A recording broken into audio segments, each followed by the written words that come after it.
mga kapatid sa atin pong pagtatalakay dahil alam ko ang iba ay sabik na may pagpatuloy natin ang ating paglilingkod para po patuloy na mabigyang liwanag yung pong maling pagbubunyag na mga kaibigan nating INC, no? Lalo na dito mga minamahal na mga kapatid sa araw ng Sabbath dahil bakit kaya ayaw nilang bigyan natin ng halaga yung pagsunod natin sa utos ng Diyos? Bakit yung pong mga sumusunod ay kanila namang kinokontra at gusto pa nilang maliin yung tama? O, kita nyo mga kapatid, yung tama ay gustong maliin. Pero nandyan naman tayo para yung tama ipapanatili nating matatag dahil ito ay utos ng ating Panginoon. Kagahapon, mga kapatid, ay atin pong tinapos yan yung ating pagtalakay doon sa part 1 dito po sa ginamit niyang talata na Galacia Kapitulo 4 na ginamit pa nga niya na ito daw ay huwag nang pasakop doon sa mga pangingili ng mga araw, mga buwan at mga binabanggit doon na panahon at mga taon sapagkat ito daw ay panimulang aral na ating sinagot. Yung pala nung panahon na yon na ipinangingili ng mga tao yung ganong panahon ay hindi pa sila mga nakakilala sa Diyos. Dahil sa verse 8, binanggit doon mga kapatid na ang pagkabanggit gayon man ng panahong yaon. O, di ba? Yung mga daang panahon ay hindi niyo pagkakilala sa Diyos. Kaya ginagawa nila ng panahon na yun, hindi pa nila kilala ang Diyos. At ang sabi ng Albert Barnes sa kanyang commentary sa Galatians 4:10 ay pinakikita doon na sabi niya, ito anya, the days referred to the doubtless the days of the Jewish festivals. At hindi anya po pwede, it is not fair interpretation of this to suppose that the apostle refers to the Sabbath. Mali. Ang sabi niya, hindi po pwedeng ito maging interpretasyon sapagkat ito anyang Sabbath ay part sa Decalogue, the Ten Commandments. And yung Sabbath ay part doon sa fourth commandment o nasa fourth commandment, mga kapatid. And then ang sabi niya ay, and was observed by the Savior himself and by the apostles also. Pero yung ating kaibigan na bumanat at nagbunyag ng Sabbath anya ay hindi ipinangili ng Panginoong Hesukristo, bagko sinira pa, ang masaklap, siniraan si Kristo o pinatangan, or rather, sapagkat ang sabi niya ay sinira pa ito ni Kristo at hindi ipinangilin. Wala naman tayong mabasa na hindi ipinangili ni Kristo. Wala rin tayong mababasa na sinabi ni Kristo na sinira ko. Ang nagsabi noon, kaaway ni Kristo. Malaman-laman natin, ito pala hindi pala ito kakampi ni Kristo, mga minamahal na mga kapatid. At ang sabi dito ni Albert Barnes, this theologian is not member of the Seventh-day Adventist. Pero ang sabi niya ay inobserve. Pag sinabing inobserve, binantayan, ipinangilin ng tagapagligtas at ng apostol o ng mga apostol, mga kapatid. Ngayon, dadako tayo sa part 2 na kanyang binanggit, no? Dahil ang sabi pa nga niya doon, ang pangingili ng mga araw, gaya ng araw ng Sabbath, binanggit pa niya, ay walang bisa sa panahong Kristiyano. Kaya sabi niya sa Colosas 2:16 ay huwag nang pasasakop tungkol sa araw ng Sabbath. Ang mali dito ni kapatid na Byron Suratos, isang ministro ng Iglesia ni Cristo, ni Felix Manalo, ay hindi niya inalam kung itong Sabbath na nandito sa Colosas 2:16, kung ito ay singular o plural, sapagkat ang nakalagay nga naman dyan sa Greek ay Sabbaton. Kapag ka-studihan mo siya, mga kapatid, no? I-expository mo siya, i-exegesis rather, ay makikita mo doon na ito pala'y plural at tumutukoy sa mga ceremonial laws. Ayan. Yung Sabbath na ikapitong araw, it's not part of the ceremonial. It's part of the Decalogue, part of the Ten Commandments, part of the Ten Commandments or of the moral law, mga minamahal. Ngayon, ang sabi niya, ang isa pa niya sa mga talata na binibigyan ng maling pakahulugan ng mga nangingili ng Sabbath, gaya natin na sabi niya, ay ang sinabi ng Panginoong Hesukristo niya sa Mateo 24:16 hanggang 20, na ang sabi niya, ito ang ating mababasa, basahin muna natin ang Mateo 24:16 hanggang 20. Sabi diyan, Kung magkagayoy magsitaka sa mga bundok ang nanga sa Judea, ang nasa bubungan ay huwag bumaba upang maglabas ng mga bagay sa loob ng kanyang bahay. 18. At ang nasa bukid ay huwag magbalik upang kumuha ng kanyang balabal. 19. Datapwat sa aba ng mga nangagdadalang tao at nangagpapsuso sa mga araw na yaon. Abay bakit? Verse 20. At magsipanalangin kayo na huwag mangyari ang pagtakas ninyo sa panahong taginaw o sa Sabat man. Ngayon, pinupunto niya, ang sabi daw ng mga Adventist o ng mga nangingili ng Sabbath, ay upang huwag mga kapatid, magambala ang mga Kristiyano sa kanilang pangingilin. Ang sabi niya, sa pantaha lamang daw ito ng mga nangingili ng Sabbath. Sapagat ang wika niya, mga kapatid, wala naman daw mababasa na sinabi ng ating Panginoong Hesukristo na ang mga Kristiyano ay dapat mangili ng Sabbath. Tama naman ang kausap ng Panginoong Hesukristo, mga Hudyo Pero yun ay mga inaralan ng ating Panginoong Hesukristo. Baka ang tinutukoy niyang Kristiyano, mga hintil. Wala pang hintil na nag-exist sa panahon na yan sa pangangaral ng ating Panginoong Hesukristo. Kaya nga si Apostol Pablo ang apostol ng mga hintil. Di pa time dyan ang pangaral sa mga hintil na Kristiyano. Ito pa, ang sabi niya, kaya lamang daw binabanggit ng araw ng Sabat ay dahil sa kanilang gagawin ng pagtakas. Dahil sa kakilakilabot na pagkawasak ng Jerusalem. Yun ba ang dahilan na kaya binanggit ang Sabat dahil sa pagtakas, mga kapatid? No? Kasi ang sabi niya, bakit sinabi ng Panginoong Hesus na ipanalangin huwag mangyari ang pagtakas sa araw ng Sabat? Kinote niya, mga kapatid, itong Nehemias 13:19. Ayan, 13:19, mga kapatid, na ang sabi niya ganito, bago natin bigyan ng sagot yun, no? Atin mo nang alamin. Sabi diyan, Nehemias 13:19. Ang wika, mga kapatid, ganito. At nangyari na ang pintuang bayan ng Jerusalem ay magpasimulang magdilim bago dumating ang Sabath. Aking iniutos na ang mga pintuan ay sarhan at iniutos ko na huwag nilang buksan hanggang sa makaraan ang Sabath. At ang ilan sa aking mga lingkod ay inilagay ko sa mga pintuang bayan upang walang maipasok na pasan sa araw ng Sabath. Pagkatapos niyang ma-quote ito, mga kapatid, ang wika niya, sinabi po ng Panginoong Hesukristo na huwag mangyari sa araw ng Sabath ang kanilang pagtakas sapagkat kaugalian po ng mga Hudyo na sarado ang pintuang bayan sa Jerusalem kapag araw ng Sabath, kaya hindi po magagawa ang pagtakas. Yun ang wika niya, mga kapatid. So, paano kung imatuwid ng mga nangingilin ng Sabat, kaya nakasara dahil araw nga yun ng pangingilin? Ang sabi niya, hindi naman daw tayo tutol na yun ay araw ng pangingilin ng mga Hudyo, pero hindi ng mga Kristiyano, sapagat hindi nga niya pinag-utos ng ating Panginoong Hesukristo ang pangingilin ng Sabath. Natural. Yung Nehemias, hindi pa yun panahon ng Kristyanismo. Yung panahon ng Nehemias, nasa Old Testament pa, paanong lumitaw ang Kristyanismo yan? Hindi pa dyan na ipanganak ang Panginoong Hesus bilang Jesus Christ. Sablay-sablay na naman, mga kapatid. Kaya ang sabi niya, kaya sinabi pa raw ng ating Panginoong Hesukristo na huwag mangyari ang pagtakas kapag taginaw sapagkat tutupong napakalamig ay makapal ang nebe at magiging napakahirap ang pagtakas. Ngayon, isa-isahin natin to, mga minamahal na mga kapatid. Ginamit niya yung Mateo 24, mga kapatid, 16 hanggang 20. Hindi naman issue dyan, mga minamahal na mga kapatid, kung inutos o hindi. Sabi niya, ay hindi naman daw pinakikita dyan na inutos ng Panginoong Hesus na mangilin ng Sabat. Ba't niya uutusan? Nangingilin nga ng Sabat mga kapatid, yung kausap ng Panginoong Hesukristo, ba't pa niya uutusang mangilin ng Sabat kung nangingili na ng Sabath?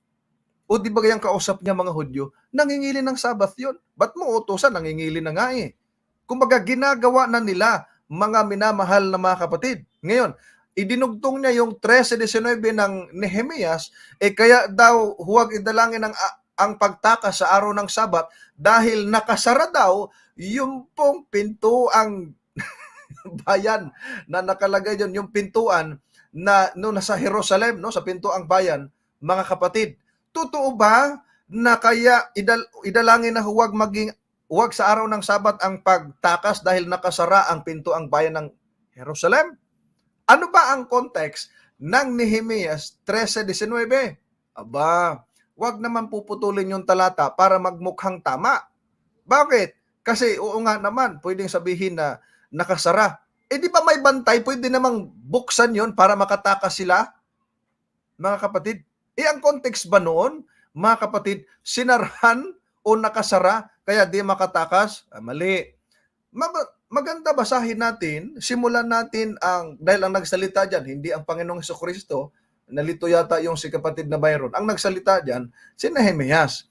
Ang wika niya, simulan natin sa 15 Atidan, ituloy natin yan hanggang 21. Simulan natin sa 13:15. Sabi dyan,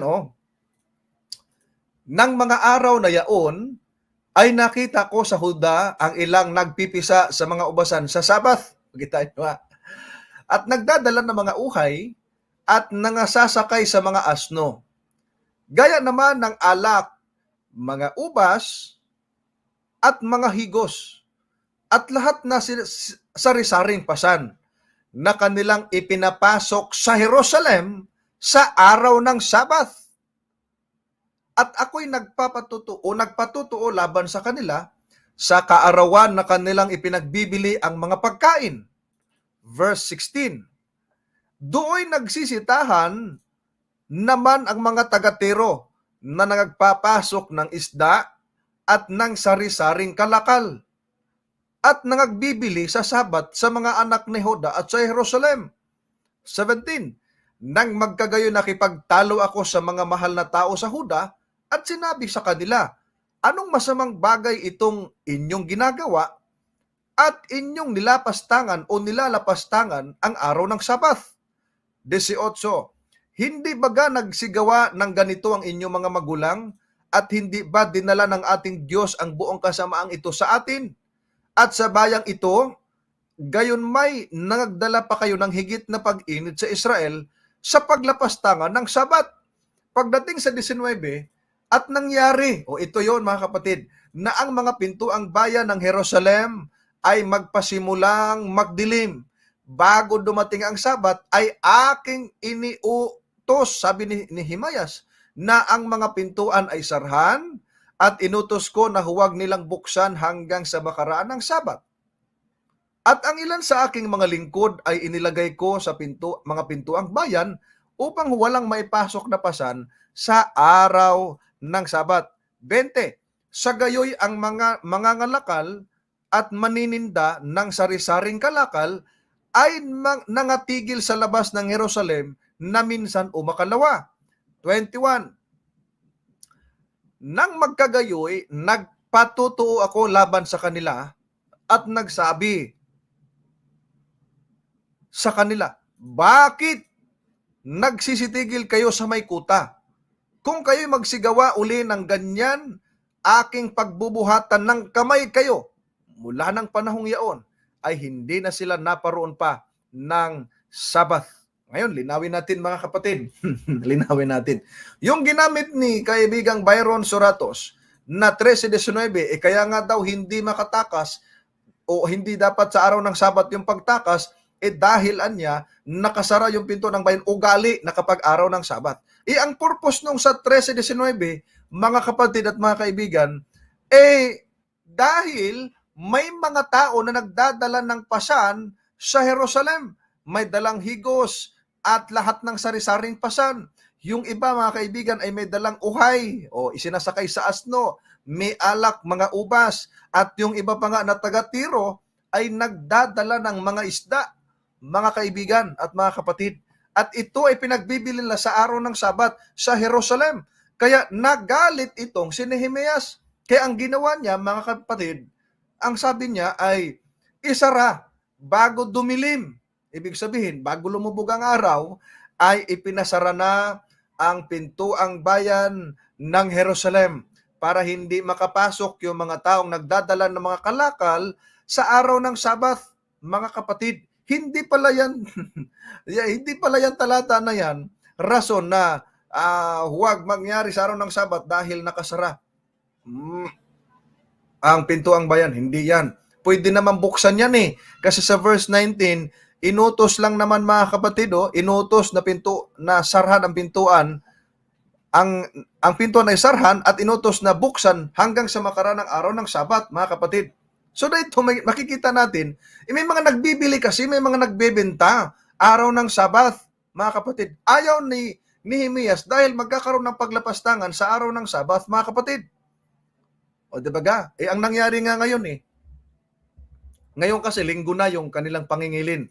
Yung pangingilin na mga kapatid na araw ng linggo, mga minamahal, pansinin ninyo, nung ako po ay Katoliko, minsan lang ako sumasamba, mga kapatid. Siguro nga, yung tinatawag nilang pasyong mahal, pasyong mahal? Simbang gabi, siguro mga twice lang ako at tidan nakapasok dyan. Pag linggo, meron kaming sometimes mga klase sa school, nadadaanan ko ay yung kanila pong parokya ay puno ng mga paninda at tidan. May nagtitinda ng kakanin, may nagtitinda ng mga isda, nagtitinda ng mga iba't ibang kalakal, nagtitinda ng pako, martilyo at iba pa, mga kapatid. May mga manok, may sabong pa nga, mga minamahal na mga kapatid. Di ba? Araw ng linggo yun. Kung yun ay araw ng panahon ng pagsamba, bakit yung palibot ng simbahan puno ng mga kalakal? O di ba gayon ang naging dahilan kung bakit nagalit si Kristo sa panahon niya na sa tabi ng templo ay may mga nagtitinda ng ganong mga kalakal, pinagtutulak niya at itinutumba yung mga misa at tinan. O yun ang nangyari, mga kapatid, hindi pinahintulutan ni Nehemias na mangyayari yung may mga nagtitinda sa araw ng Sabat. May mga nagbibili o pinagbibili sa panahon na yon, may isda, may igos, may ubas, mga kapatid, at iba't ibang mga kalakal. Nagalit si tinatawag nating Nehemias. Kaya ang ginawa niyang solusyon ay hindi niya na pinagbuksan sa araw ng Sabat. Bago lumubog ang araw, ay dapat nakasara na yung pinto ang bayan. At ang sabi pa nga, minamahal na mga kapatid, no? Ang sabi pa nga sa talata ay bubuksan lang pagkatapos ng araw ng Sabat. At ang sabi ni Nehemiah, mga kapatid, wag na kayo mag-abang dito sa labas. Pagka sumunod kayo o gumawa ulit kayo ng ganitong klaseng bagay, pagbuhatan ko na kayo ng kamay. Aba, baka makarati sila ni Nehemias, mga kapatid. Yan ang nangyari. So hindi yan rason kung bakit ganon mangyari, mga kapatid, sa araw ng Sabat. Of course, bakit sinabi yun ng ating Panginoong Hesus na huwag mangyari ang inyong pagtakas sa araw ng Sabat o sa araw ng taglamig? Of course, tama naman, dahil pag malamig, mahirap naman na tumakas. Tama naman yun, mahirap tumakas, mga kapatid. Una, madali sila matris, nasa bahay. Pag araw ng Sabat, madali matris dahil nasa sinagoga o nasa mga templo, mga minamahal na mga kapatid. Hindi dahilan yung nakasara, dahil sinasara talaga yun, ang purpose, dahil sa mga nagtitinda. Mali ang context na ginamit. Ito pa, sabi nila, mga kapatid. Ano pa ba anyang ibang mga ginagamit na talata ng mga naniniwala na dapat pang ipangili ng araw ng Sabat? Ayan. Ginamit nila, mga kapatid, yung Gawa 17:1 at 2. Basahin nga natin. Gawa 17:1 at 2. Sabi diyan, pagkatahak nga nila sa Amphipolis at sa Apollonia, ay nagsirating sila sa Thessalonica, na kinaroroonan ng isang sinagoga ng mga Hudyo. Verse 2. At si Pablo, ayon sa ugali niya, ay pumasok sa kanila at sa 3 Sabat ay nangatwiran sa kanila sa mga kasulatan. Ayan. Sabi ni Byron Surato, sabi niya, sa talata pong ito ay ugali raw ni Pablo na pumasok sa sinagoga ng araw ng Sabat, sapagkat nangingilin daw siya nito. Ito yung kanyang binanggit sa kanyang video. Sabi niya, ito daw na ganitong klaseng argumento ay opinion lamang daw ito ng mga nangingilin ng Sabat. Sapagkat ang sabi niya, hindi po nabasa sa talata na kaya pumasok si Pablo sa sinagoga ay dahil nangilin ng Sabat. Kailangan pa bang basahin pumasok sa sinagoga upang mangilin? Alangan naman pumasok si Apostol Pablo sa sinagoga para mamalingke. Meron bang ganon? Ang purpose ni Apostol Pablo pumasok sa sinagoga ay para mamalingki, para magsugal, para mag-shopping. Yan ba mga kapatid? Aba, kumbaga nonsense yung ganyang argumento. Dapat use your common sense kung anong ginagawa. Halimbawa, mga kapatid, Seventh-day Adventist ka. Pagkadating ng Sabado, pumasok ka sa simbahan. Ngayon, dahil ang naikwento lang sa talata ay naging ugali mo pumasok sa simbahan pag araw ng Sabado, dahil ikaw ay Seventh-day Adventist, sasabihin, ay hindi yan nangilin, sinabi lang dyan, pumasok, pero hindi nakatala na nangilin yan. Eh anong ginagawa niya doon? Pumunta doon para matulog? Pumunta doon para makipag-chismisan? Para mag business transaction? Ganun ba, mga kapatid? Eh ito pa, sabi niya, pumasok daw si Apostol Pablo sa sinagoga kung araw ng Sabat, hindi ayon sa utos, kundi ayon sa kaugalian niyan. Ang sabi niya, ang maliwanag na ating mabasa, hindi upang mangilin, kundi upang mangaral at manghikayat. Ito, bigyan natin ng pansin yung binanggit niya.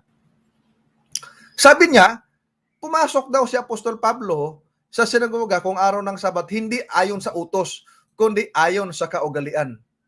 Palusot na naman ito. Bakit? Mga minamahal na mga kapatid. Bakit ko sinabi? Sapagkat noong kahapon sa ating part 1, mga minamahal, ibalik nga natin atidan yung 23:56 ng Lucas. Ito, basahin nga natin. Ayan. Dito sa 23:56, bakit naging 26 yan atidan? 56. Ayan. Ang sabi kasi dyan, ito yung mga babae. At sila'y nagsiuwi at nangaghanda ng mga pabango at mga ungwento. At ng araw ng Sabat, sila'y nangagpahinga ayon sa utos. Yung kanyang namang sagot dito, mga kaibigan at mga minamahal na mga kapatid namin, noon daw ang mga babae ay nagpahinga dito sa 23:56 ng Lucas. Ang sagot niya, ito ay nagpahinga mga kaibigan, ito'y dahil tanda ng mga Israelita na naging alipin. O, di ba ga?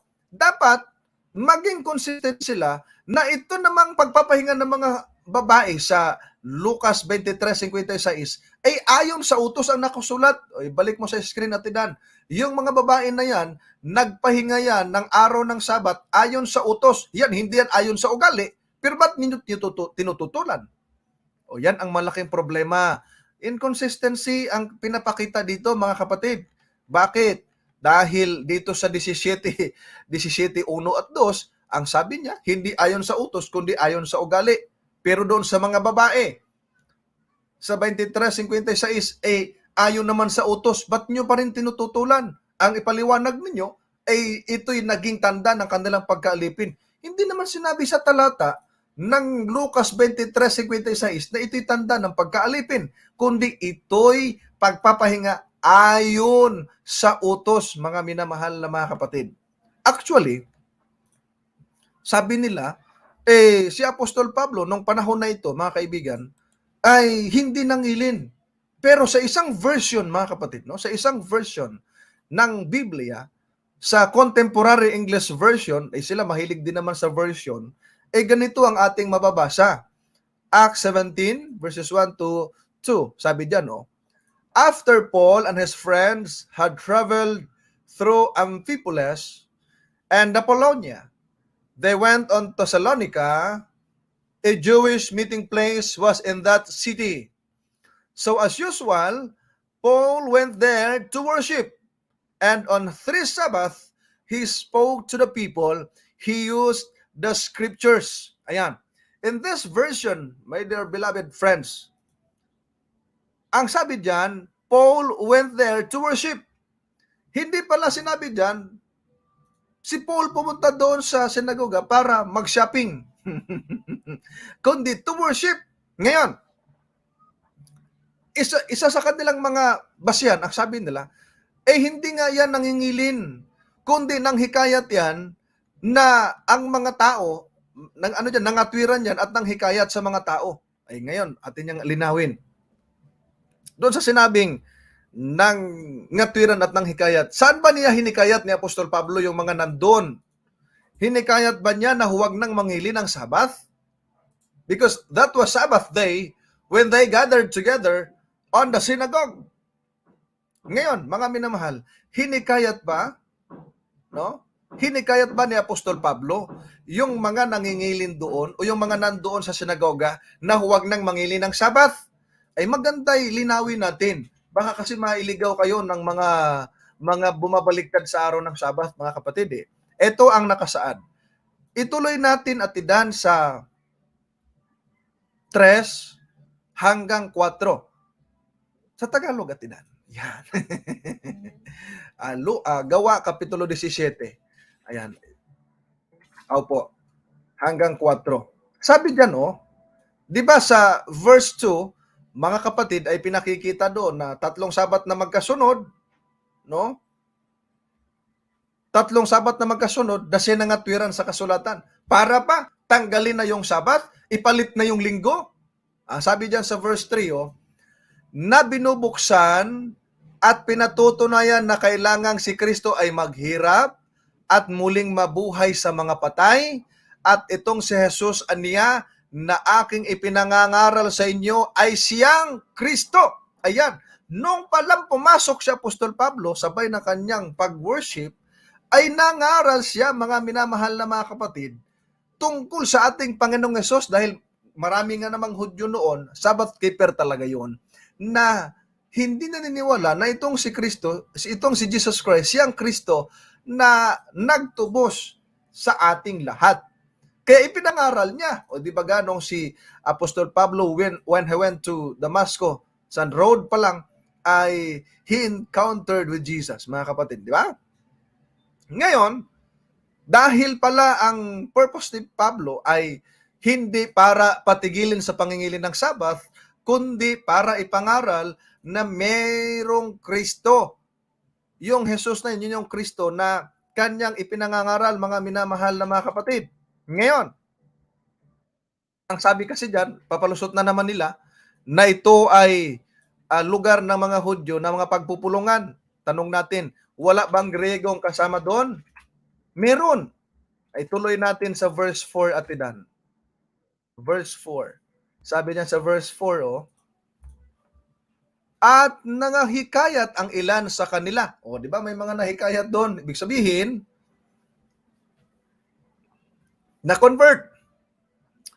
At nakikampi kay Pablo at kay Silas. Di ba? Kumampi na. At gayon din ang lubhang maraming mga Griegong masisipag sa kabanalan at hindi kakaunting mga babaeng mararangal. Kita nyo mga kapatid, dito sa talatang ito, pinakikita na yung pagpasok ni Apostol Pablo sa araw ng Sabbath sa kapulungan ng mga Hudyo, hindi para pahintuin ang mga Hudyo sa pangingilin, kundi ipakilala sa kanila na itong si Jesus na namatay, ito yung Kristo na ating hinihintay. Kaya sa panahon na yan, mga minamahal na mga kapatid, may mga tao doon na sumampalataya. At maraming Hudyo, Griego, na masisipag sa kabanalan at hindi kakaunting mga babaeng mararangal. Kita ninyo, pati Griego sa panahon na yan, mga kapatid, masipag sa kabanalan, mga minamahal na mga kapatid. Kaya nga, makikita natin, mga minamahal na mga kapatid, ay hindi pa rin pumasa yung 17:1 at 2 na kanilang ginamit. Dahil pag ituloy mo, hindi pala pinahinto ni Apostol Pablo yung pangilin ng Sabbath, kundi ipinakilala lang si Kristo, mga minamahal. Ngayon, next na argumento nila, mga kapatid, ang sabi sa kanilang tanong talaga bang ugali ni Pablo tuwing Sabat ay pumapasok siya sa sinagoga? Ginamit nila yung unang Korinto 9, 20 at 21. Ang labas nito, mga kapatid, pinagkukontra nila si Pablo sa kanyang sulat, sapagkat ang wika naman ay ganito. Sabi rito sa unang Korinto 9, 20 at 21, at sa mga Hudyo, ako'y nag-aring tulad sa Hudyo, upang mahikayat ko ang mga Hudyo sa mga nasa ilalim ng kautusan, ay gaya ng nasa ilalim ng kautusan. Bagaman wala ako sa ilalim ng kautusan, upang mahikayat ang mga nasa ilalim ng kautusan. Verse 21, sa mga walang kautusan ay tulad sa walang kautusan, bagamat hindi ako walang kautusan sa Diyos, kundi nasa ilalim ng kautusan ni Kristo upang mahikayat ko ang mga walang kautusan. So ang sabi niya, mga kaibigan, kaya pala pumapasok si Pablo sa mga sinagoga ng mga Hudyo kapag araw ng Sabat, ay hindi upang ipangilin ito sapagkat pumapasok siya sa ganitong araw dahil sa nagkakatipon ang mga Hudyo sa sinagoga. O ito yung sabi niya, pumapasok daw sa sinagoga si Apostol Pablo, hindi para mangilin, kundi dahil sa araw na yun nagkatipon ang mga Hudyo sa sinagoga. Teka, di ba si Apostol Pablo isang Hudyo? Kita nyo, mga kapatid. At ang sabi niya rito, sinasamantala lang po ni Apostol Pablo ang pagkakataong ito para ipangaral ang ebanghelyo o kautusan ni Kristo at hikayatin ang mga tao sa kautusan na ito. At katunayan po na hindi nangili ng Sabat si Pablo, ipinagbawal pa nga niya ang pangingilin sa araw ng Sabat sapagkat pinawalang bisa na ito at ipinako ni Kristo sa cross gaya ng mababasa natin sa Colosas 2:16. Aba, mali na naman. Bakit mo pagkukontrahin si Pablo sa kanyang mga sulat? Bakit? Kanina, binasa niya mga kaibigan at mga kapatid yung 17:1 at 2 na hindi pala ayon sa utos, kundi ugali ni Pablo. Ugali lang ni Pablo. Ibig sabihin, nakasanayan niya na pumasok sa sinagoga ng araw ng Sabat. Pagdating dito sa unang Korinto 9:20, ginamit niya para patutunayan na ang sabi niya, talaga bang ugali ni Pablo tuwing Sabat pumapasok sa sinagoga? Teka, ba't mo kinokontra at pinagsasalungat mo yung sinalita ni Kristo? Of course, dahil mangangaral si Pablo, ay pinakikita niya, kaya niyang abutin yung pong mga walang kautusan, kaya niyang abutin yung mga walang Diyos. Hindi ibig sabihin na hindi na nangingilin si Pablo ng Sabat. Bakit? Kasi si Pablo, sa 17:1 at 2 ng gawa, sa Contemporary English Version, ipinakikita na Paul went there to worship. Okay, mga minamahal, si Pablo pumunta ron para sumamba. At hindi lang para sumamba, para ipakilala sa kanila si Kristo. Yun ang purpose nun, mga kapatid. Natural, dahil si Pablo din naman ay Hudyong Kristiyano, mga minamahal na mga kapatid. No? Kaya dito, pinakikita nila na ipinagbabawal pa nga daw ni Pablo ang pangingilan ng araw ng Sabat. Mali kayo dyan. Walang karapatan si Apostol Pablo na magbawal sa pangingilin ng araw ng Sabat sapagkat hindi naman siya ang may akda ng araw ng Sabat. Hindi siya ang lawgiver, kundi ang Diyos. At wala namang mababasa tayo sa Biblia na sinabi ni Pablo, huwag na kayong mangilin ng araw ng Sabat dahil ito'y utos ni Kristo na huwag na. Manapa, ang sabi ng ating Panginoong Hesukristo, ang Sabat ginawa para sa tao. The Sabbath was made for men. Kung ikaw ay tao, sa Greek ay anthropos, mankind, you should keep the Sabbath day. Dahil yun ang sabi ng ating Panginoong Hesukristo. Bakit magtigas-tigasan tayo ng ating puso? Bakit natin kukontrahin yung sinasabi ng Biblia at pagkukontrahin para lamang kumampi sa inyo yung talata? Mga minamahal, di ba ga? Yan po ang malaking kalapastangan sa salita ng Diyos sapagkat dito ipinakikita, no, mga minamahal na mga kapatid, na talagang kinukontra nila yung sinabi ng Panginoong Hesus na ang Sabat ginawa para sa tao. Ngayon, doon sa binanggit niya, mga minamahal, na ang wika niya na ipinagbabawal pa nga daw ni Apostol Pablo ang pangingilin ng araw ng Sabat sapagkat pinawalang bisa na ito nang ipako si Kristo sa cross sa Colosas 2:16. Teka, ang purpose ba ni Kristo nung ipako siya sa cross para tanggalin yung araw ng Sabat, yung ikapitong araw? No. Kaya nga pinaliwanag natin kanina, no, doon sa INC na nagtalakay nito, i-exegete mo yung Colosas 2:16. Alamin mo sa Greek text kung ito ba ay plural o singular. At alam ko naman kapag pinag-aralan mo yan, lalabas niyan ito'y plural. Kung ito'y plural, ilan bang Sabbath ang alam mo sa Biblia? At sinusuportahan ka ba ng mga apostol na iba at ng Panginoong Hesukristo nung sabihin mo na pinagbabawal yung pangingili ng araw ng Sabat? Nako, malaking kalapastanganan yan. Alam nyo kung bakit, mga kapatid? Si Apostol Pablo, kasama niya na yung mga Kristiyano at mga Hintil, sumasamba sila sa Diyos araw ng Sabat, mga kapatid. Basahin natin sa Acts chapter 13, verses 42 hanggang 44 in the Contemporary English Version. It says, as Paul and Barnabas were leaving the meeting, the people begged them to say more about these same things on the next Sabbath. After the service, many Jews and a lot of Gentiles who worshipped God went with them. Paul and Barnabas begged them all to remain faithful to God, who had been so kind to them. The next Sabbath, almost everyone in town came to hear the message about the Lord. Yan, kita nyo mga minamahal na mga kapatid. In this verses, mga kapatid, ipinakikita, Paul and Barnabas, no, before leaving the meeting, there was a meeting happen, mga kapatid, no? They gathered together and it was Sabbath day, mga kapatid, no? Ito'y araw ng Sabbath, mga minamahal. Si Apostol Pablo pa nga, kung ipinagbabawal pa niya, bakit ang na-record dito, kasama niya mga Hudyo at mga Hintil na sumasamba sa Diyos, araw ng Sabat ito. Ba't niyo pagkukontrahin si Pablo? Pablo 1, Pablo 2, magkaiba? Hindi magkaiba. Hindi lang po nila naunawaan sapagkat hindi nila alam kung ilan yung Sabat na nasa Biblia, mga kapatid. Kaya dito pinakikita, after the service, pagkatapos ng kanilang serbisyo, kanilang pananambahan, mga kapatid, ay ang mga Hudyo, marami sa mga Hudyo at marami nga sa mga Hintil na sumamba sa Diyos, ang sumama kanila Pablo. At ang sabi ni Pablo at ni Barnabas, nakiusap sila na manatiling matatag at maging tapat sa Diyos. At ang sabi dito, pagkasunod na Sabat, halos buong bayan nagkatipon upang pakinggan ang salita ng Diyos. Kung hindi na mahalaga ang Sabbath, bakit pagka next Sabbath, pwede namang sabihin, mga kapatid, na kinabukasan, on the next day, pwede naman, next day, early in the morning, pwede naman Lahat ng tao nagkatipon. Hindi.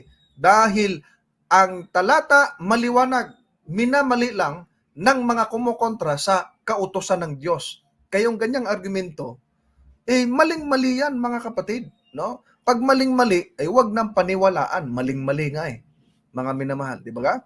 Kaya ang sabi niya, no, mga minamahal na mga kapatid, sabi niya sa kanyang argumento, batay po sa talatang aming nabasa, gagawin kaya ni Apostol Pablo ang pagbabawal ng pangingili ng Sabath kung siya naman pala nangingili nito? Hindi po yan gawain ng isang taong matino, sabi niya. Dapat po, mga kaibigan, payo natin, huwag niyong konklusyonan si Pablo na ipagbabawal yung pangingili ng Sabath.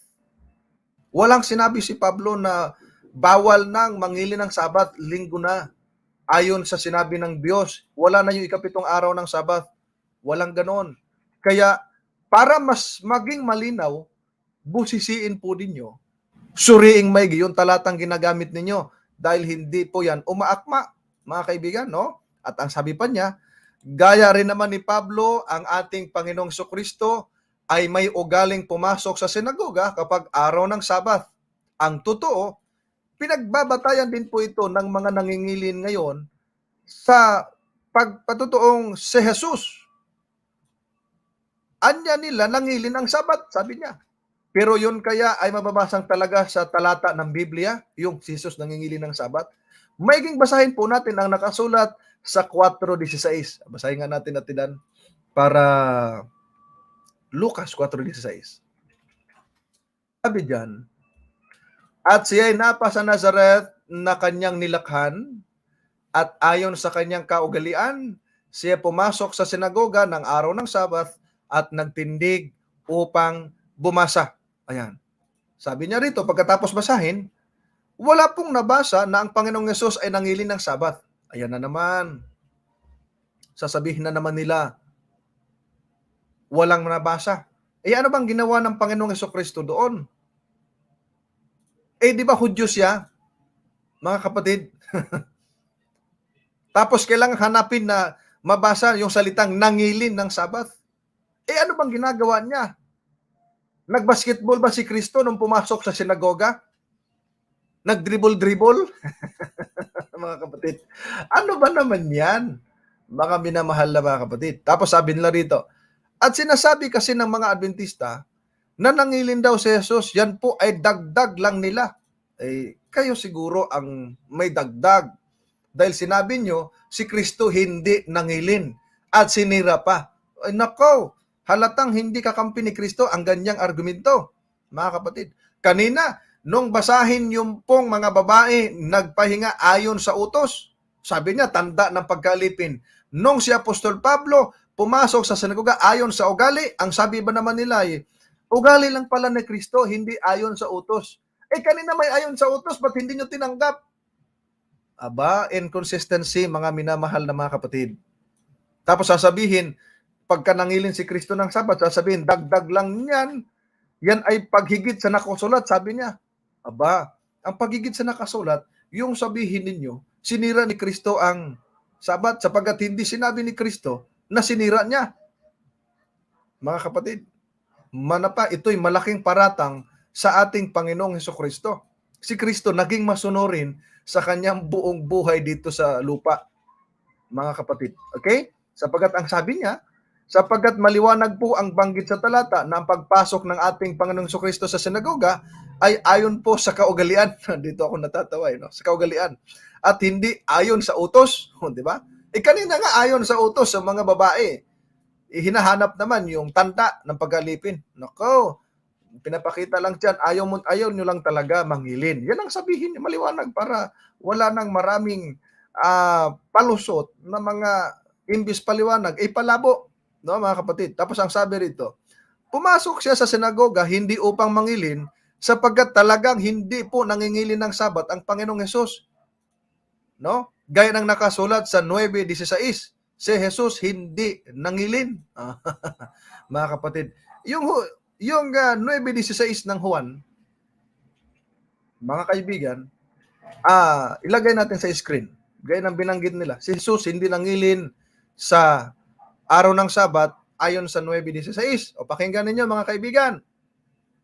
At iburo balansin ninyo kung ito bang talatang ito ay saan kakampi yung mga kaibigan nating INC?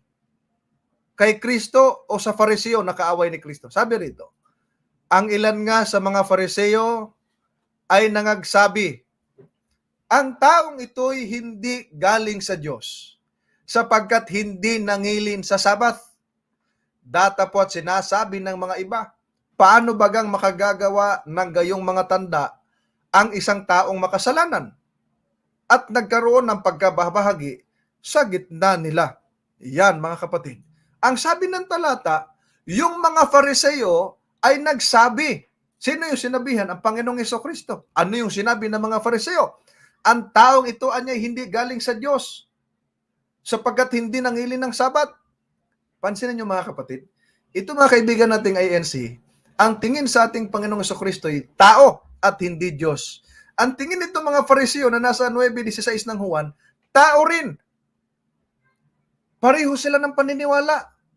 Kaya hindi nakapagtataka na paparatangan din nila ang Panginoong Hesukristo na hindi nangilin ng Sabat, gaya ng sinabi ng talata na kwento ni Juan at sinulat niya yung sinabi ng mga Fariseo. Itong mga Fariseo, kumokontra, kumakalaban sa ating Panginoong Hesukristo. Ang sabi ng mga Fariseo, hindi galing sa Diyos ito dahil hindi nangilin ng Sabat. Tanong, kanino ka ba maniniwala? Kay Kristo o sa mga Fariseyong kalaban ni Kristo? Sabagay, hindi katakataka, pareho sila ng paniniwala. Si Kristo tao at hindi Diyos sa mga Fariseo. Ganon din sa mga INC. O di ba ga, yung mga Fariseo, mga kaibigan, ayaw nila si Kristo Diyos. Pakinggan ninyo, batuhin nila ito eh. Nung sabihin ni Kristo sa Juan 10:30, eto pakinggan natin, mga kapatid. Juan 10:30.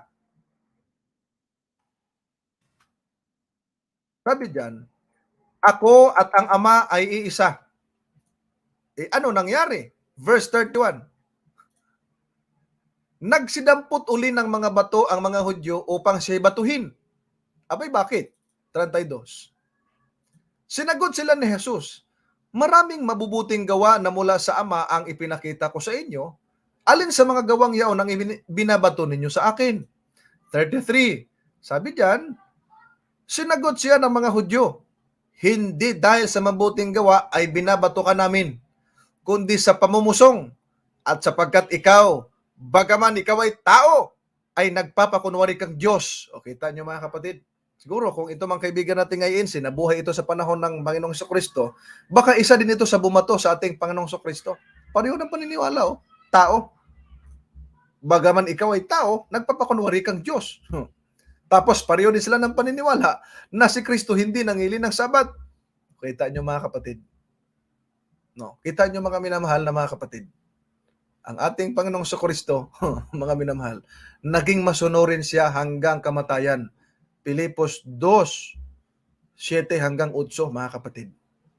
Ang ating Panginoon pumarito, hindi para sirain, kundi para tuparin ang kautusan. Siya ang best example natin, mga minamahal na mga kapatid.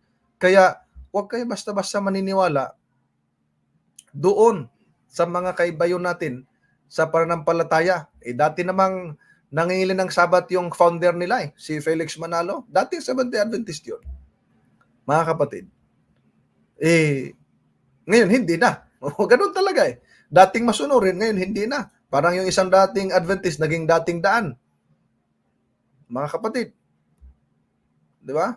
So maliwanag dyan, mga minamahal na mga kapatid, ayaw nila sa pagpanig ng ating Panginoong Jesucristo. No? Kaya ang nakalagay sa 9:16 ng Juan, ito ang taong ito hindi galing sa Diyos dahil hindi nangili ng Sabat. Dito sa John 10:33, binabato dahil nagpapakunwaring Diyos. Kita nyo mga minamahal na mga kapatid. So dyan, maliwanag, mga minamahal na mga kapatid. Ngayon, sabi niya rito, kung gayon po, bakit sa Lucas 4:16 sinasabing pumasok ang ating Panginoong Hesus sa sinagoga ng araw ng Sabat, kung hindi pala siya nangili nito? Ang sabi nila, malinaw po sa 4:16 na sa hulihang bahagi, nagtindig siya upang bumasa.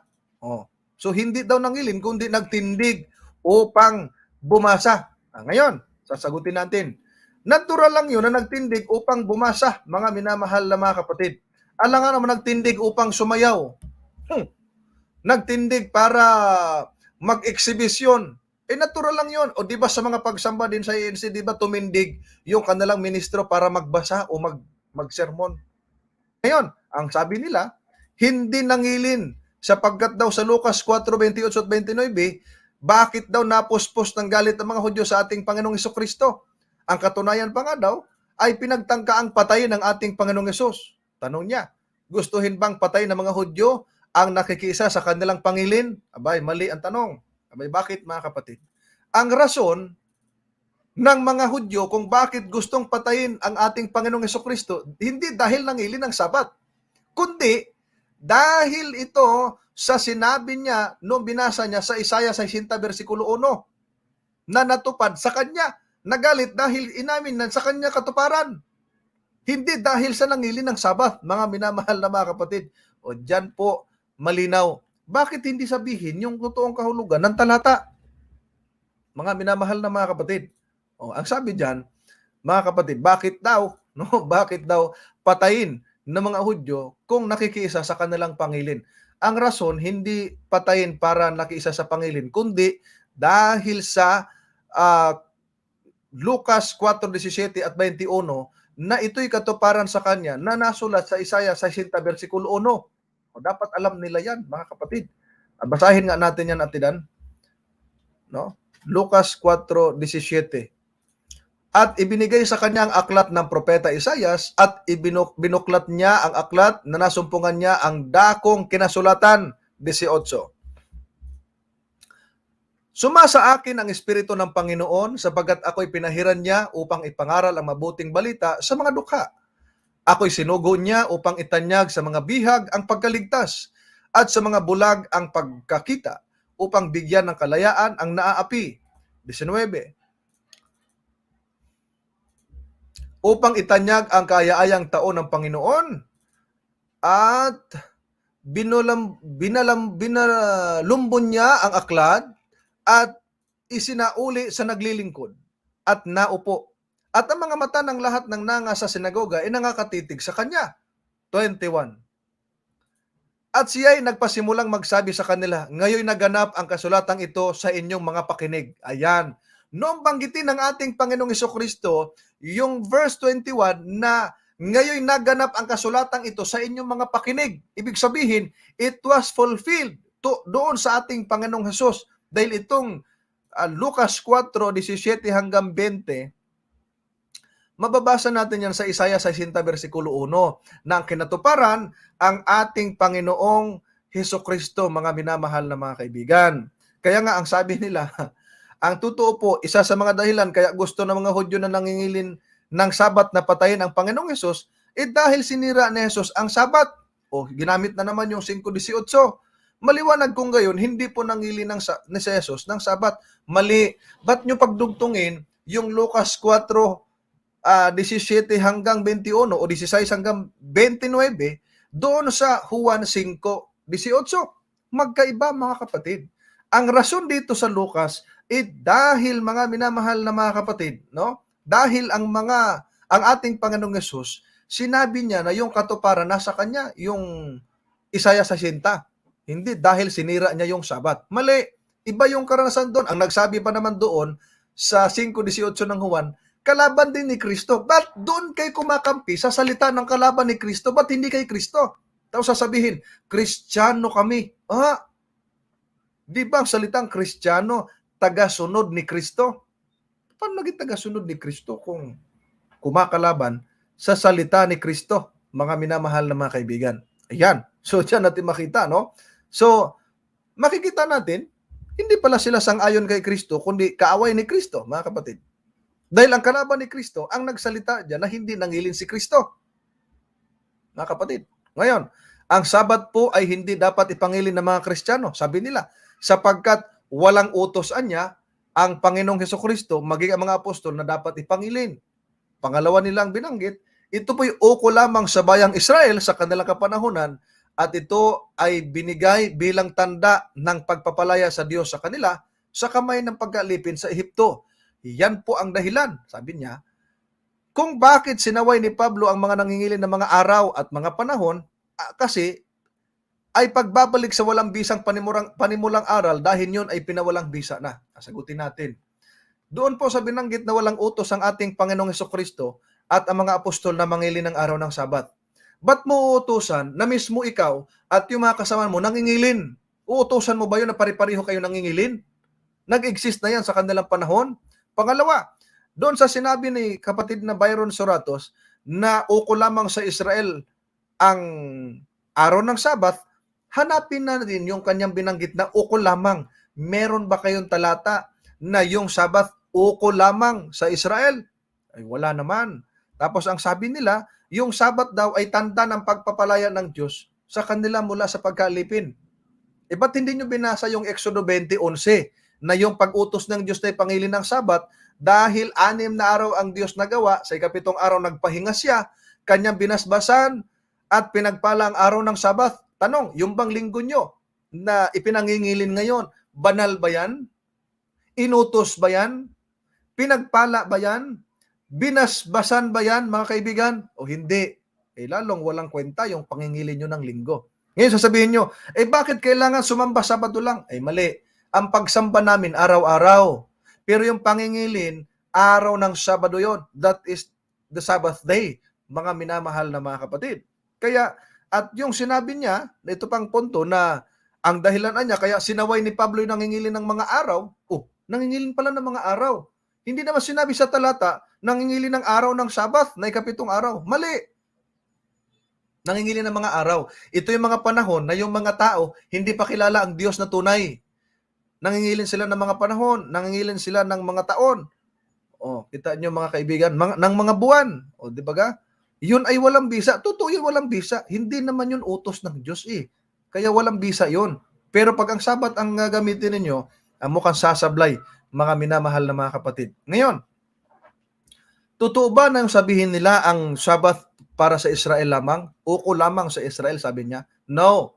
Ginamit na natin kanina na yung Marcos 2:27, mga kapatid, ay pinakikita dyan na yung araw ng Sabbath ginawa para sa tao. Tanong natin, tao ba itong mga kaibigan nating hindi nangingili ng Sabbath? Tao. Of course, you are included, no? Na mangingili ng Sabbath. Kung tao ka, mangiling ka ng Sabbath. Ang nagsalita diyan si Kristo. Si Kristo, Lord of the Sabbath. Ngayon, yung Genesis chapter 2 verses 1 to 3. Nung in-establish ng Diyos yung Sabbath, meron na bang Hudyo doon? Wala pa naman. Meron bang Kristiyano? Lalong wala. Pero may Sabbath, mga kapatid. Kaya wag niyong sabihin sa Israel lamang. Wala naman talatang sa Israel lamang yan, mga kapatid. Kaya nga ang tawag sa Isaiah 56:2, mapalad ang taong nangingili ng Sabat. Wala ako nabasa sa Biblia, mapalad ang taong nangingili ng linggo.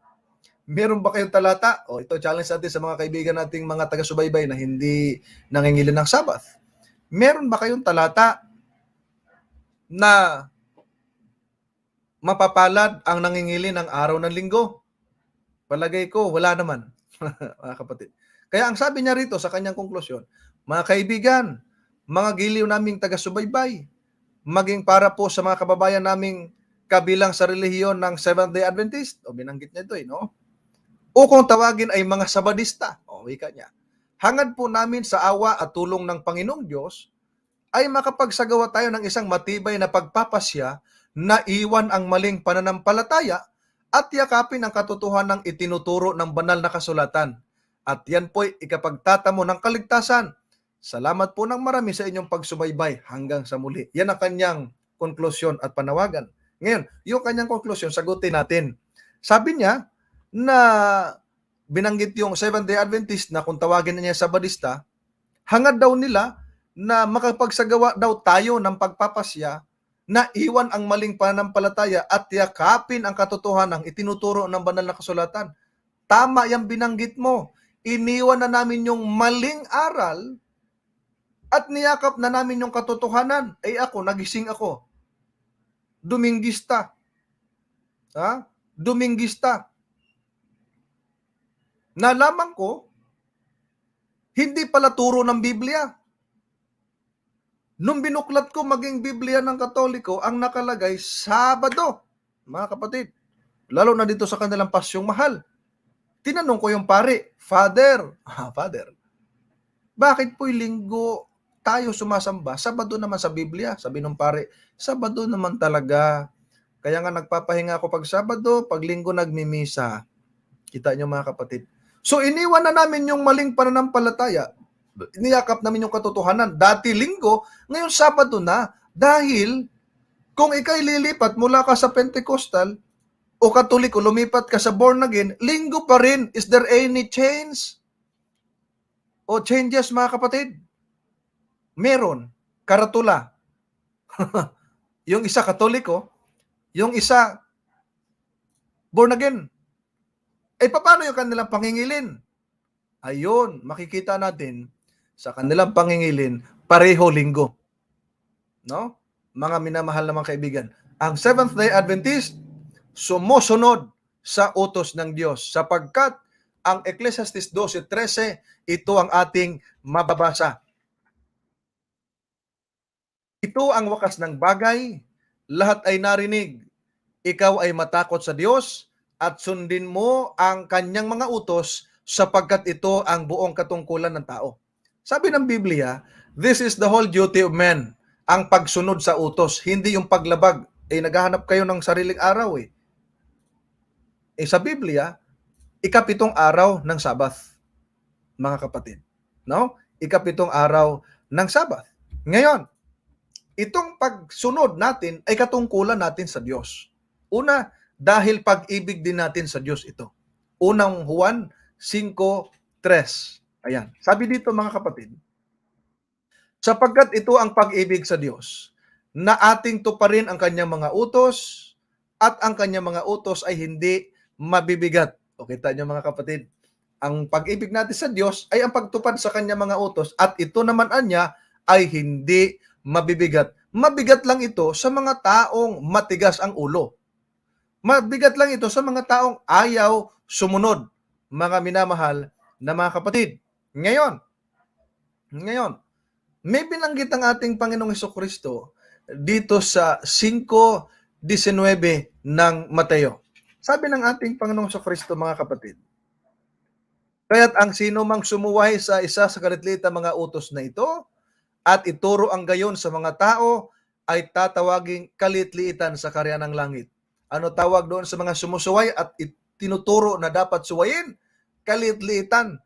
No? Sa harap ng Diyos, para kang tiyangaw. Tiyangaw ba tawag niyan? Tungaw pala.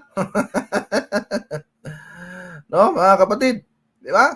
At ang sabi diyan, datapwat ang sino mang gumanap at ituro, ito'y tatawaging dakila sa kaharian ng langit. Ay doon na lang ako sa gaganap, susunod at magtuturo dahil ang tawag sa iyo, dakila sa kaharian ng langit. Kaya nga, mga minamahal na mga kapatid, lalo na sa mga hindi nangingilin, umalis kayo dyan sa maling pananampalataya. Iyan ang mali.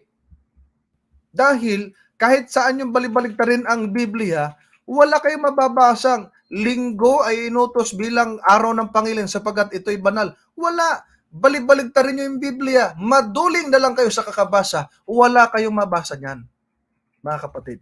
Wala talaga. No? Yan ang katotohanan, mga minamahal na mga kapatid. Kaya doon sa mga kaibigan natin, no, ng mga taga-subaybay, be an open-minded. No? Maging open sa ating isipan. Ask the Holy Spirit to guide you. Sapagkat ang trabaho ng banal na Espiritu ay para po ipakilala ang katotohanan, no? Mga minamahal na mga kapatid. Salamat po sapagkat kayo ay patuloy, no, na sumusubaybay sa atin pong programa. At